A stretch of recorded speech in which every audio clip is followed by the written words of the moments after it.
Hello sir, सुप्रभात, good morning. स्वागत है आप सबका हमारे YouTube channel yes game classes पर। आज के सेशन में टॉप 10 क्वेश्चन लिए गए हैं जो मोस्ट इम्पॉर्टेंट हैं और परीक्षा में कहीं न कहीं आए हुए हैं और आपको समझना है और देखना है कि आपकी परीक्षा में कहाँ से क्वेश्चन मिल सकता है। तो बहुत ध्यान से देखना है और सेशन पर अगर आप पहली बार आए हैं तो सेशन को लाइक करिएगा, सब्सक्राइब करिए और शेयर करिए, जिससे हमें भी मोटिवेशन मिलता रहे, हमें भी अच्छा लगे।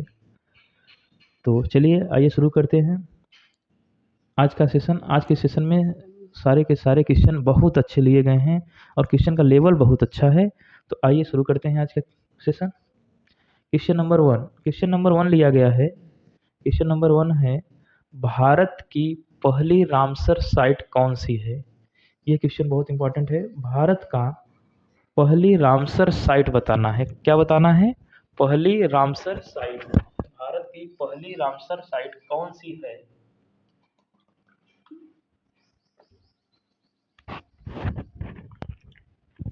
ये बताना है आपको। देखिए, रामसर 2 फरवरी को रामसर दिवस मनाया जाता है। रामसर दिवस 2 फरवरी को रामसर दिवस मनाया जाता है। तो ध्यान से देखिए और समझिए कि भारत की पहली रामसर साइट कौन सी है। तो चलिए देखते हैं। क्या ऑप्शन नंबर 1 मन्नार की खाड़ी है? ऑप्शन नंबर 2 पश्चिमी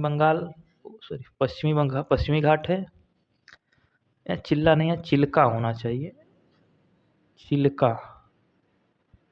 चिल्का झील है जो उड़ीसा में है।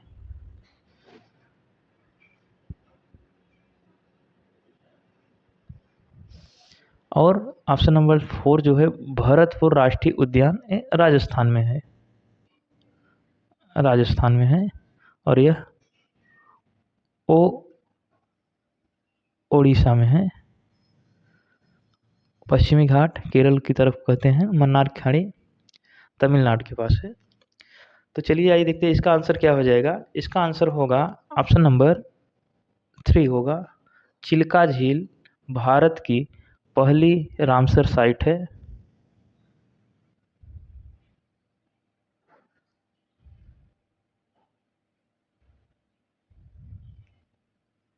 जो 1981 में घोषित हुई है। तो भारत की पहली साइट चिल्का झील ओडिशा है, जो रामसर साइट में सम्मिलित हुई। तो देखिए चिल्का झील कहाँ है? चिल्का झील ओडिशा में है। इसी झील में नेवी वालों का प्रशिक्षण दिया जाता है, ट्रेनिंग दिया जाता है। तो ध्यान रखिए, कभी अगर आ जाए कि नेवी वालों को प्रशिक्षण कहाँ दिया जाता है, तो इसी चिल्का झील में उड़ीसा में। अगर आपसे पूछ लिया जाए कि भारत में सबसे बड़ी खारे पानी की झील कौन सी है, तो इसका भी उत्तर यही होगा, चिल्का झील उड़ीसा में। ठीक है, यहाँ से 3 क्वेश्चन आपको मिल गए कि सबसे बड़ी खारे पानी की झील चिल्का झील, नेवी वालों का प्रशिक्षण किस झील में होता है, तो चिल्का झील उड़ीसा में, और भारत की पहली रामसर साइट कौन सी है, चिल्का झील। चलिए नेक्स्ट क्वेश्चन देखते हैं, आगे बढ़ते हैं। आई होप आपको समझ में आ गया होगा। आप इसको अच्छे से देखिएगा। क्वेश्चन नंबर 2 दिया गया है, कैबुल लामजाओ राष्ट्रीय पार्क कहाँ है? कैबुल लामजाओ ऑप्शन नंबर दिया है पहला असम, ऑप्शन नंबर 2 दिया है मेघालय, ऑप्शन नंबर 3 दिया है नागालैंड और ऑप्शन नंबर 4 है मणिपुर। तो देखिए असम में फेमस है काजीरंगा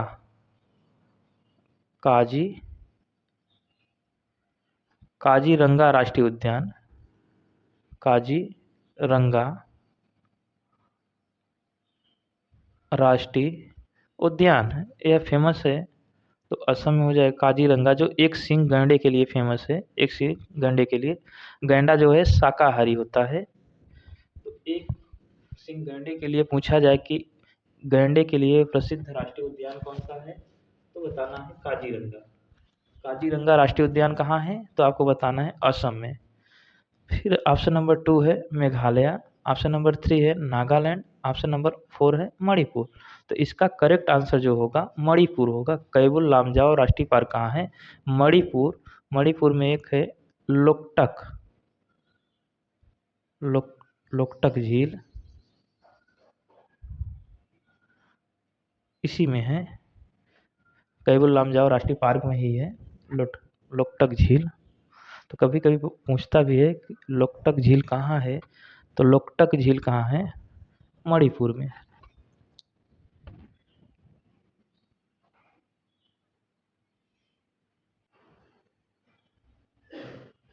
चलिए देखिए, ग्रेट डिवाइडिंग रेंज कहाँ है? ग्रेट डिवाइडिंग रेंज, यह ग्रेट डिवाइडिंग रेंज पर्वत श्रृंखला है। इसको देखिए कहाँ है, great dividing range. Great dividing range क्या? ऑप्शन नंबर 1 जापान में है, ऑप्शन नंबर 2 ऑस्ट्रेलिया में है, ऑप्शन नंबर 3 ब्राज़ील में है, ऑप्शन नंबर 4 दक्षिण अफ्रीका में है। तो कहाँ है देखिए, ग्रेट डिवाइडिंग रेंज सबसे बड़ी पर्वत श्रृंखला है यह। तो देखिए कहाँ है, ऑप्शन नंबर 2 करेक्ट हो जाएगा इसका, ऑस्ट्रेलिया में है। और अगर आपसे पूछे सबसे ऊंची पर्वत चोटी कौन सी है, तो सबसे ऊंची पर्वत चोटी जो है, ऊंची पर्वत चोटी अगर पूछे तो तब आपको बताना है mount Everest. Mount Everest, mount Everest जो कि हिमालय पर्वत की चोटी में है। अगर आपसे पूछे कि विश्व की सबसे लंबी पर्वत श्रृंखला कौन सी है, तो आपको बताना है एंडीज पर्वत। कौन सी? एंडीज पर्वत।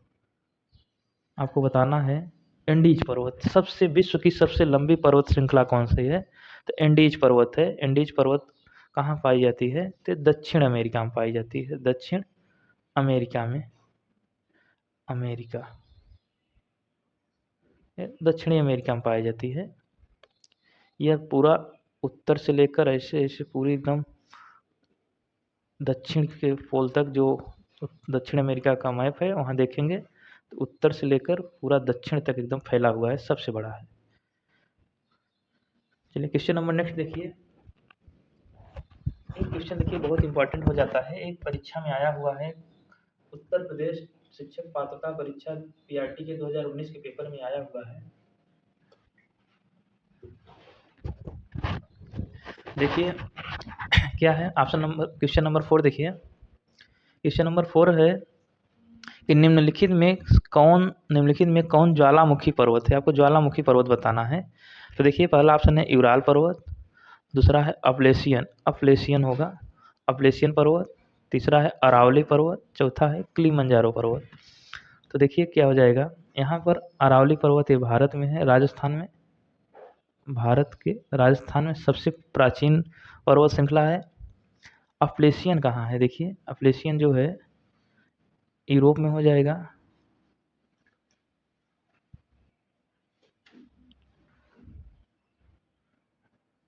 यूरोप में। यूराल पर्वत, यूराल पर्वत एशिया और यूरोप के मध्य में,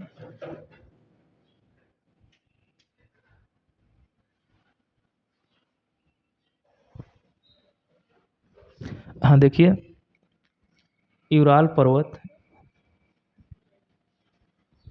पश्चिमी रूस या यूरोप और एशिया के मध्य में, यूरोप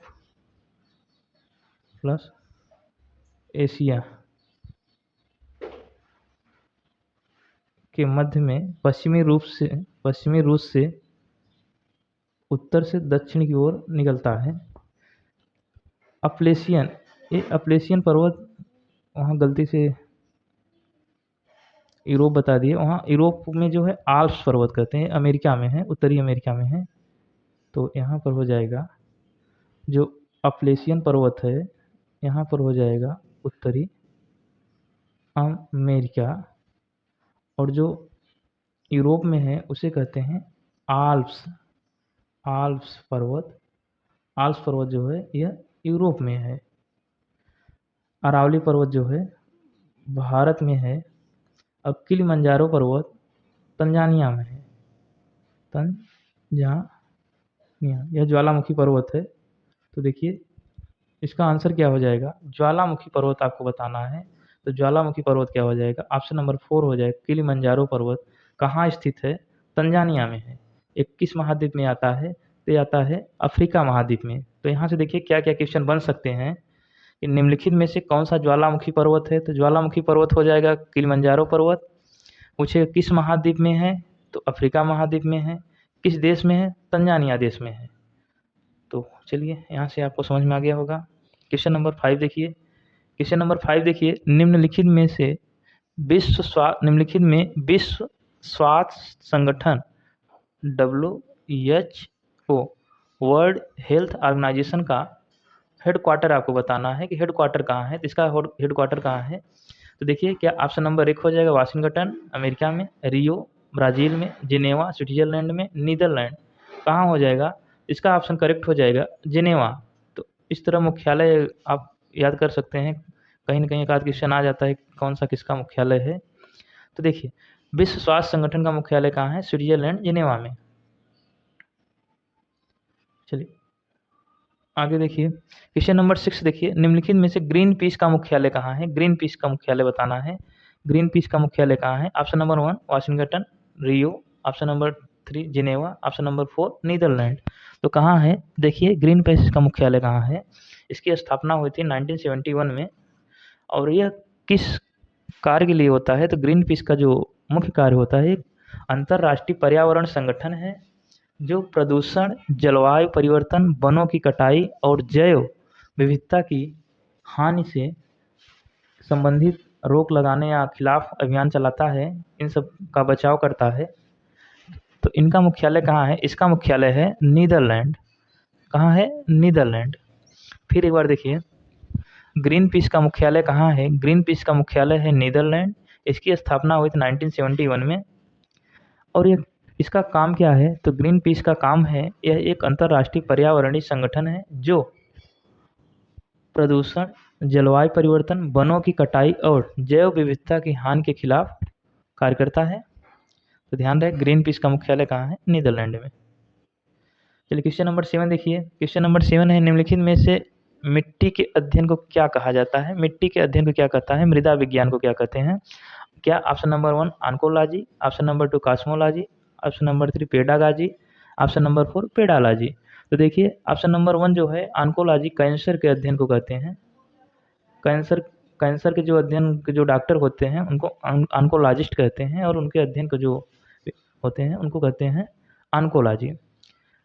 कॉस्मोलॉजी होता है जो ब्रह्मांड का अध्ययन होता है, उसे कॉस्मोलॉजी कहते हैं। तो यहाँ पर हो जाएगा ब्रह्मांड का अध्ययन को कहते हैं कॉस्मोलॉजी। पेडागॉजी जो होता है, हम लोग साइकोलॉजी में जो पढ़ते हैं पेडागॉजी, मनोविज्ञान, वो पेडागॉजी होता है।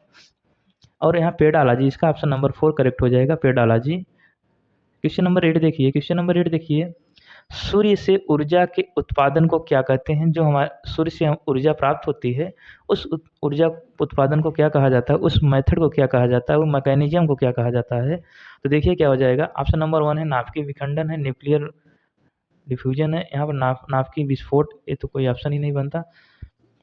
नाभिकीय संलयन, या तो फिर इनमें से कोई नहीं। तो देखिए क्या होता है, नाभिकीय विखंडन जो होता है, ये बहुत बड़ा नाभिक जो होता है विस्फोट होता है तो छोटे छोटे नाभिकों में टूट जाता है, ऐसे समझ लीजिए। और जो नाभिकीय संलयन होता है, छोटे छोटे नाभिक मिलकर एक बहुत बड़ा नाभिक बनाते हैं जिससे ऊर्जा सतत प्राप्त होती रहती है। तो जो सूर्य से ऊर्जा प्राप्त होने का प्रक्रिया है वह है नाभिकीय संलयन। क्या है? नाभिकीय संलयन है। इसको कहते हैं न्यूक्लियर फ्यूज या न्यूक्लियर फ्यूजन।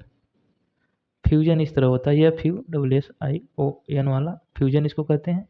एक होता है फिजन, FI, फिजन मतलब ब्रेक होना, अलग अलग होना। अब फ्यूजन मतलब इकट्ठा होना, इकट्ठा हो जाना छोटा छोटा करके, तो फ्यूज करना। तो यहाँ से फ्यूजन और फिजन का कंसेप्ट आया है।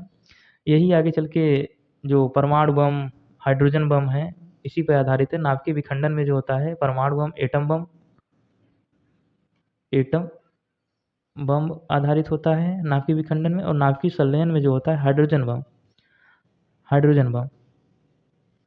जो हाइड्रोजन बम है वह नाभिकीय संलयन है। नाभिक की संलयन एक बार हो जाए सतत ऊर्जा उत्पादन करता रहता है।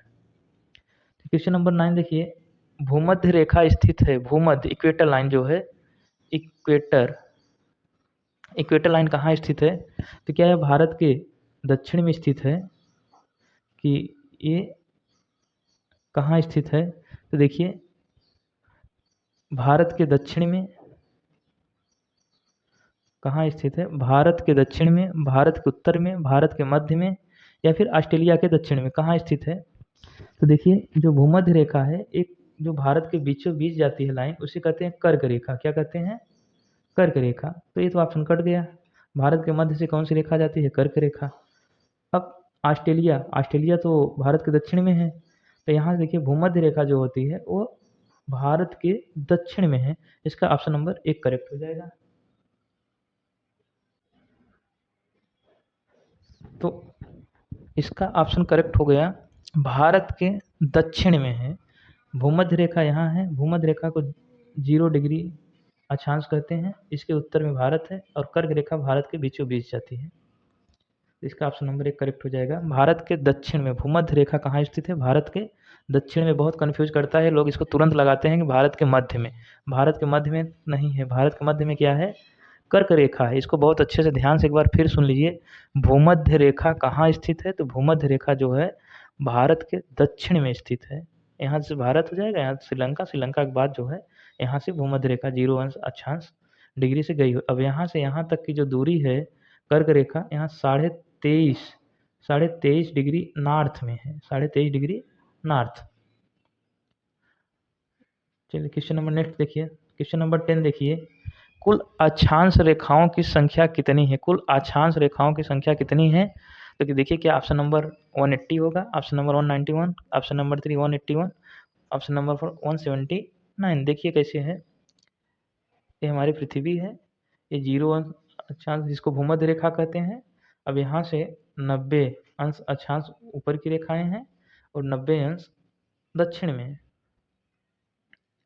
तो देखिए इस तरह अगर 90 + 90 हम ऐड करें तो 90 + 90 + 0 वाले को 1, कितना हो जाएगा? 90 90 180 और 1 181। इस तरह अगर हम ऐड करें तो कुल संख्या कितनी है?